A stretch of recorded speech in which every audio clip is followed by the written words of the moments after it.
Se você está perdendo a paciência com seu pai ou a sua mãe idosa, talvez o problema não seja falta de amor. Pode ser que você esteja chegando no seu próprio limite.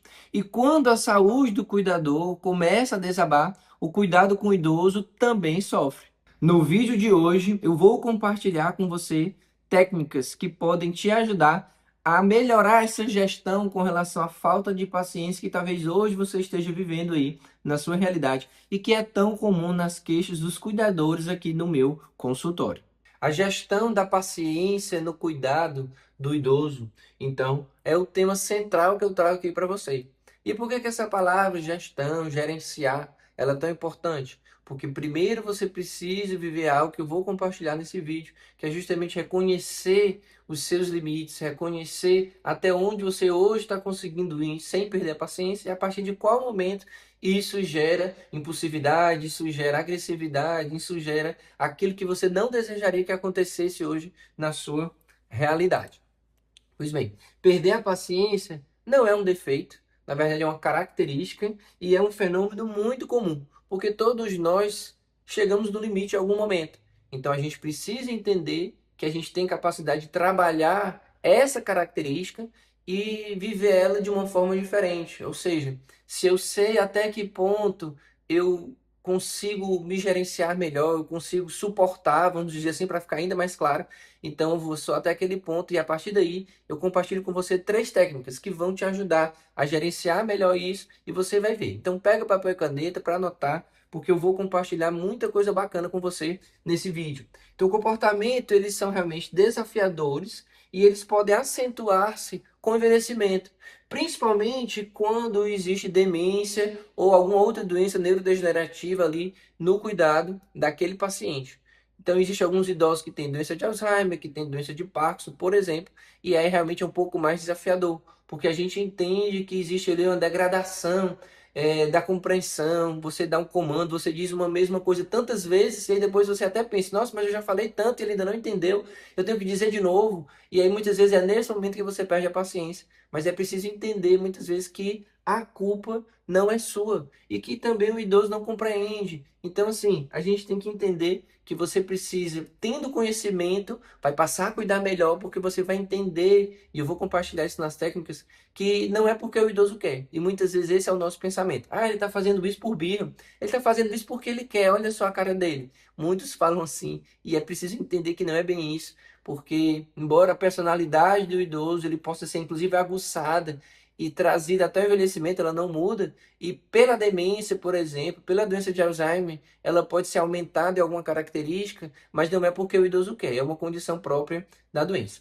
Inclusive, para quem não me conhece, eu sou o Dr. Milton Botelho, pós-graduado em geriatria, e aqui nesse canal eu compartilho semanalmente vídeos como esse, que trazem para vocês informações relevantes. Então, se você essa é a primeira vez que você me assiste, seja muito bem acolhido nesse canal, te acolho com muito carinho e te convido a ver os outros vídeos que também vão te ajudar no cuidado do idoso, eu tenho certeza. Então, olha só, a falácia da racionalidade, ela precisa ser entendida por você, ou seja, existe um erro de tentar discutir de igual para igual com o idoso, só que isso não dá certo, porque na nossa cabeça, na cabeça de quem cuida, existe uma lógica, né? A lógica do cuidador, mas o raciocínio ele é deteriorado no idoso, principalmente se ele tem algum quadro neurodegenerativo, como doença de Alzheimer, alguma outra demência, ou a doença de Parkinson, por exemplo. Então a gente tem que entender que eu falar algo que eu entendo, ele não entende muitas vezes. Daí porque pensar com lógica, onde 2 mais 2 são 4, para o idoso que tem demência não vai dar certo. E aí você gasta tanta energia com isso, e é nesse momento que você perde ali a sua paciência, gastando energia com essa questão. Então existe ali um ciclo do conflito, onde os argumentos verbais ineficazes, eles geram a frustração. Você ali chega num momento de mais impulsividade, gera aquela agressividade. Mas depois daquele momento, vem um sentimento de culpa, porque parece que cai a ficha. Você, eu não devia ter dito isso, eu não devia ter falado dessa forma, eu devia ter feito diferente. Então a ideia é justamente trabalhar nesse ponto, onde no momento que você chega nessa impulsividade, você consegue pausar para nem gerar agressividade e nem depois ter culpa, porque você começou a entender que é possível treinar, como eu acabei de falar há pouco, e gerenciar essas suas emoções, aqui no caso, essa sua característica do limite que todos nós temos. Então, a chave para quebrar esse ciclo de depois ficar com culpa pelo que falou é justamente a autopercepção. Você precisa se conhecer melhor. Então, aqui é o ponto-chave desse vídeo que eu compartilho com vocês. Então, identificar o aumento da sua irritabilidade antes que ocorra ali uma explosão, né?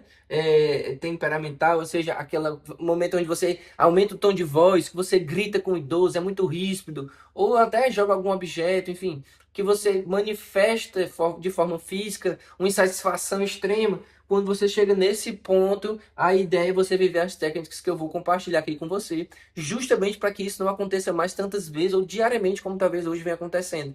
Porque aí você se preparando, você consegue identificar quanto que chegou no seu limite, e aí você vai ver, por exemplo, a técnica 1, que é justamente um afastamento temporário. Como assim? O afastamento temporário é você sair do ambiente onde o idoso está, por exemplo. Você percebeu que você está chegando naquele seu limite, aquela bateria ficou ótima ali de mostrar ali, olha ali, ó, tá ficando irritado, tá ficando vermelho, a minha cabeça não vai aguentar, então você sai de perto e vai esfriar a cabeça, né? Você percebeu que a situação tá esquentando muito? Retira do ambiente, você pode ir para um outro cômodo, você pode ir no banheiro, por exemplo, eu botei até aqui, lavar o rosto, ou então você vai para um também, vai lá fora, se tem varanda, vai lá fora, dá uma respirada, levanta a mão para cima, faz, sabe, dá um momento para você depois não se arrepender e ficar com culpa de ter falado algo que não devia dizer ou de ter agido de uma forma que depois você se arrepende. Então a primeira estratégia é justamente essa, de você se afastar temporariamente, coisa rápida, mas que você consegue viver sim. Inclusive, depois das 3 técnicas, tem uma bônus que eu vou compartilhar com você que ajuda muito aqui nesse momento. A técnica 2 é justamente a gestão de gatilhos físicos e emocionais. Ou seja, essa bateria que eu compartilho aqui com você, ela tem que ser a sua. Ela tem que estar cheia. Como assim? Porque se você prestar atenção, muitas vezes a fome, o sono, isso eu estou falando de você, o cansaço, a sua dor física, ela vai tirando ali toda a energia da sua bateria. E você precisaria dessa energia para poder cuidar melhor do idoso, para poder gerenciar o cuidado dele, estar disposto. Então, o seu desconforto físico, por exemplo, quando a gente fala de dor, ele reduz drasticamente a sua tolerância ao estresse. Então, se você não comeu, se você está sem dormir, sem descansar, sem ter um momento de pausa, ou sentindo dor com alguma doença que hoje causa dor física, a ideia, então, é que você viva algo que consiga trazer esse recarregar da sua bateria.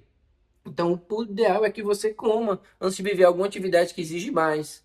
Se você hoje tem dor, que você precisa de atendimento, então, para entender o que se passa, vai viver o seu tratamento. O cansaço, o sono, muitas vezes está relacionado com o gerenciar da questão da divisão de tarefas. Muitas vezes precisa no final de semana e hoje você não vive isso. Está todos os dias da semana sobre a sua responsabilidade, cuidar do idoso que hoje está aí na sua família, que talvez seja seu pai, a sua mãe, a sua avó, a sua tia, não sei.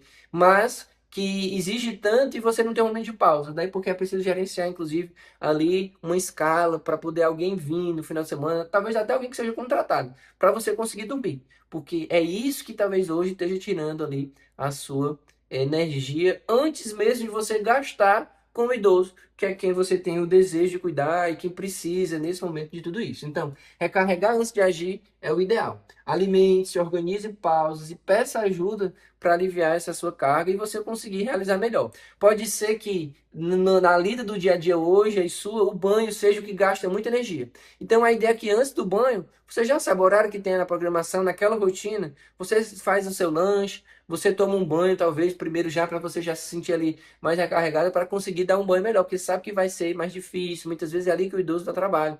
Vou dizer assim, dá trabalho para entender que naquele momento ele exige mais, tá? Ou é a hora da alimentação, ou é no final do dia, próximo do horário de deitar, que ele dá mais trabalho, que fica argumentando, que é um senta e levanta, que ele é ao banheiro 10 vezes antes de deitar. Então, assim, naquele momento você já sabe que é mais difícil ali, que você precisaria de mais energia, então você se prepara antes. O ideal é que já tenha tido pausa antes, durante o dia, em algum momento, para você ter mais energia naquela hora que você vai precisar gastar ela. Você entendendo aí, fazendo uma revisão de como que é geralmente a rotina, o que é que geralmente gasta mais energia, você consegue perceber qual é o momento que você precisa se preparar melhor para poder lidar no cuidado do idoso. A técnica número 3, olha só, são mantras de realidade. O que é mantra, doutor? Mantra é você ali mentalizar, não precisa falar em voz alta, mas você idealizar e falar na sua mente ali, por exemplo, o nome do idoso, a idade e a condição clínica que ele tem. Então, assim, você mentalizar e falar, por exemplo, Dona Leila, ela tem 90 anos de idade e ela tem Parkinson. Porque se você fica mentalizando isso sem precisar falar, mas do pensamento, você já começa a acalmar um pouco mais, porque você fica lembrando e reconhecendo que ela tem uma limitação, que talvez ela derruba de novo e de novo, mesmo você ensinando, porque ela treme, ou porque ela anda muito devagar, porque ela não faz na velocidade que você gostaria, mas é por conta da condição que ela tem, que é a doença de Parkinson. Ela já tem 90 anos de idade, então assim, não vai ser da forma talvez como você imagina. Outro exemplo, por exemplo, seu Márcio, 88 anos, doença de Alzheimer. Porque aí na hora que eu fico mentalizando isso, eu vou lembrar naquele momento que não é porque o seu Márcio quer que ele está fazendo isso ou aquilo, mas é justamente por conta da condição que ele tem. Ele não compreende, aí ele vai falar coisas que estão fora do sentido, ele vai agir de forma que não teria nenhum sentido. Então, tudo isso tem a ver, sim, com a condição que ele tem. E aí perceber isso. O objetivo do mantra, então, é lembrar que o comportamento não é proposital. E muitas vezes essa é uma armadilha que nós temos de achar, ele está fazendo isso por birra, ele está fazendo porque ele quer. Olha só, isso é birra dele, ele sabe o que ele está falando.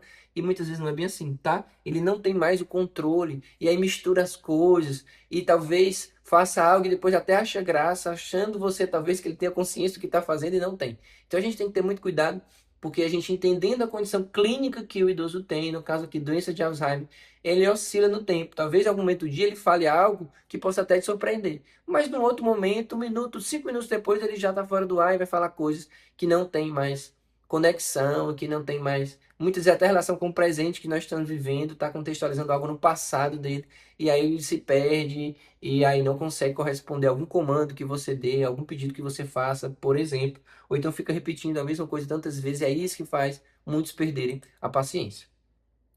E aí, como eu falei, juntamente com a técnica um, essa técnica bônus, que é justamente o exercício de respiração, ela ajuda muito. Exercitar a respiração, prestar atenção naquele momento, a respiração é fundamental. Então, o primeiro passo é inspirar profundamente pelo nariz, segurar um pouco ali a respiração, prestar atenção, focar sua atenção na respiração, soltar a respiração pela boca.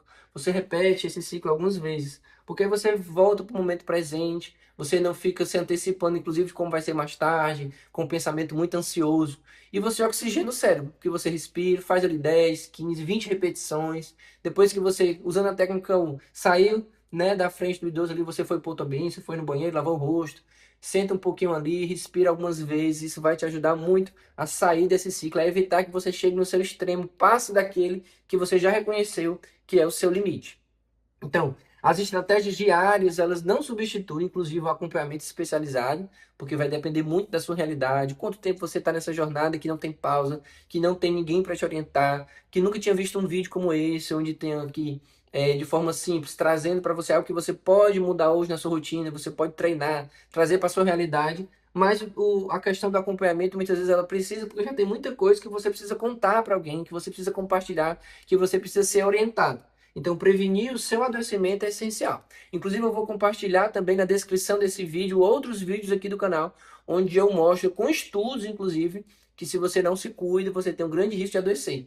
O cuidador de idoso, estatisticamente falando, tem um grande risco de adoecer, inclusive doenças graves da mente e que precisam de medicalização. Daí porque buscar ajuda é fundamental. Então, muitas vezes você precisa da psicoterapia, ou seja, fazer um acompanhamento com o psicólogo, onde você vai conversar, onde você vai expor as suas dificuldades, as suas angústias, os seus medos, os seus desejos, o que você gostaria de estar vivendo, como que você pode transformar um pouco essa realidade, o que você poderia fazer hoje, e às vezes até um atendimento psiquiátrico ou de algum outro médico da sua confiança, que já te conhece, que pode muitas vezes te ajudar com algo que seja medicamentoso ali para você sair desse ciclo, mas com certeza ele vai te orientar também a viver a psicoterapia, ou seja, um atendimento com o psicólogo, acompanhamento para você se gerenciar melhor. Então, o guia do cuidador, objetivamente falando e resumindo aqui para você, entra nisso aqui, ó. Como ferramenta, essas quatro que eu acabei de compartilhar com você, onde você vive ali um afastamento imediato na hora que você está percebendo que está próximo do seu limite, para interromper a impulsividade, não falar o que não deveria. Depois, você entende que precisa resolver fome, sono, descanso para poder aumentar a sua tolerância naqueles momentos que você vai ser mais exigido. E você já também interpreta dentro da sua rotina o que é que hoje exige mais de você na hora do cuidado. Também repetir o nome, a doença, a idade do idoso ali, para poder você lembrar, mentalmente falando, sem precisar falar em voz alta, a despersonalização da agressão. Não achar que muitas vezes o idoso ele fala alguma coisa, e eu gosto muito de dizer nas consultas, olha, você tem que aprender a cuidar sem receber um obrigado, com licença. Muitas vezes a resposta dele é ríspida, ou então você fez com todo carinho e ele vai dizer, não, isso aqui tá uma porcaria, não presta não. Só que na verdade não é. Mas para ele o sabor não tá legal, porque ele não tem mais a percepção gustativa, ou ele naquele dia não estava legal, teve alguma alucinação visual, alucinação auditiva, enfim, tantas coisas no contexto dele pode ter acontecido, e aí ele desfaz aquilo que você fez com muito carinho. E aí é preciso a gente entender que não é porque ele quer, é porque realmente ele não está entendendo.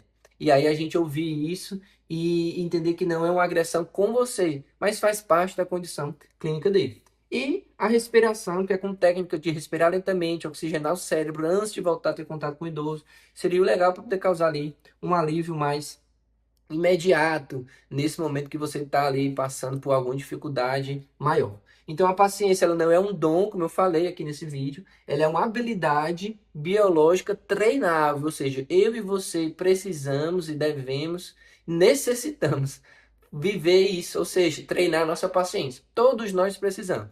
Quem cuida do idoso ainda mais, pelos testemunhos que eu recebo diariamente, que eu sei que é difícil, que eu sei que é muito árduo, que isso aqui muitas vezes falta apoio de outras pessoas da família, falta apoio social, muitas vezes fica sem dormir, ainda tem que fazer um tantão de outras coisas, né, durante o dia, e aí o idoso às vezes troca o dia pela noite. Então, assim, eu sei que é muito cansativo e trabalhar isso é muito importante, até porque você precisa se cuidar. O cuidador de outra pessoa, no caso do idoso, ele exige sim, primeiro, cuidar de si mesmo. Então você precisa se cuidar, precisa de um tempo para poder fazer uma atividade física, precisa também ir no médico para se consultar, você precisa de um tempo para poder descansar. Daí porque a questão da escala que eu falei, vai ter vídeo aqui compartilhado na descrição desse aqui que eu compartilho com você, justamente falando sobre esses temas que são muito importantes, te orientando como você pode fazer. Muitas vezes você é o responsável pelo idoso, o principal responsável, mas as outras pessoas que são na família também são. E aí, como conversar com essas pessoas, como abordar esse tema,